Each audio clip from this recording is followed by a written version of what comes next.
tough to be a kid on the street. There's crime, drug use, street violence. I see people who have no homes, who have no jobs, have difficulties in their relationships. Isolated, lonely, poor, frail, mentally disabled. The kids are coming from broken families, poverty, abusive situation. A lot of the kids are having a really tough time. The number one reason why women stay in their abusive relationship is because of their children. We have families that sometimes don't eat. I had Adelaide when I was 16. I was 16 for a month when she was born. Right now I'm going to Medics and I absolutely love it there. I started in December and I'm done in 10 weeks. I've been on my own since I had Adelaide. I got OSAP, but my last OSAP installment was in April. So it's basically child tax credit. We really want to level the playing field for the kids in our community. We have things like a breakfast program for kids who come to school hungry, a homework club, and one-on-one tutoring. When Adelaide started going, I started explaining to her, really, I don't even have $5 a week. If you don't want me to send her, I just won't send her. And they said, don't worry about it. Without the community support, I would have had to drop out of school. I would have had nobody to watch her, so I would have had to drop out. It's tough to be a kid from a poor family. A lot of them don't have good clothes, they don't eat well, they're 7 to 10 years old, and they don't have a lot of choices. If there's something that's on sale for $2, or if there's something that's on sale for $3, I will get it. Like Adelaide just got a pair of sandals that she needed because she had flip-flops and she wasn't allowed to wear those to the daycare. So I found a pair of sandals for her for $2. In the colder times, there are folks who are coming in who are looking for assistance with keeping the hydro on. Or not paying one bill for a month because you need that little bit of extra money for groceries, then that's what you have to do.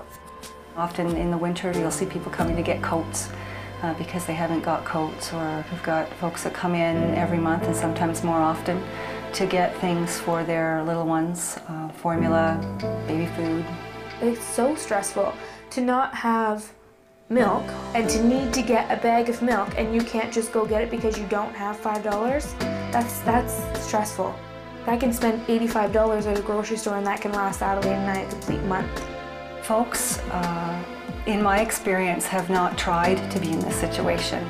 They have lost jobs, families have split, and for whatever reason, they're not making a go of it right now. They're trying, but they're just not succeeding. It's not my daughter's fault. It's not her fault. Yeah, I did get pregnant at a young age, yes I did. And I'm trying every single thing I possibly can to make it better. And they need a bit of a hand. They need someone to support them. They need someone to take the kids off their hands once in a while to get a break. They need help at a job search center.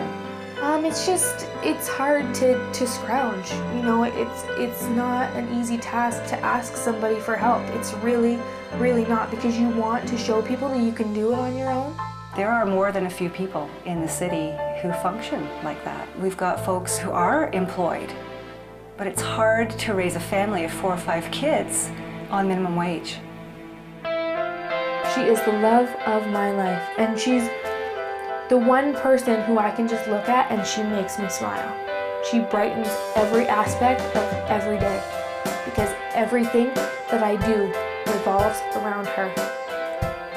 My daughter and her well-being and her future is the most important thing in my life. The Epilepsy Support Centre brought me out of my shell. The Senior Centre helps me stay active and interested. I met a lot of new friends, and I'm part of my neighborhood now. It's great to have somewhere where you feel like you belong. You got a job. I have the self-confidence to do things now that I couldn't do before. I'm learning how to keep my family together. The center's a good place to make friends. I need book. We help each other and we stay connected. I've had help coping. Because of CNIB, my daughter can see. I get help with my homework. There's fun stuff to do at the center. It's been like a second home. I'm going to overcome this.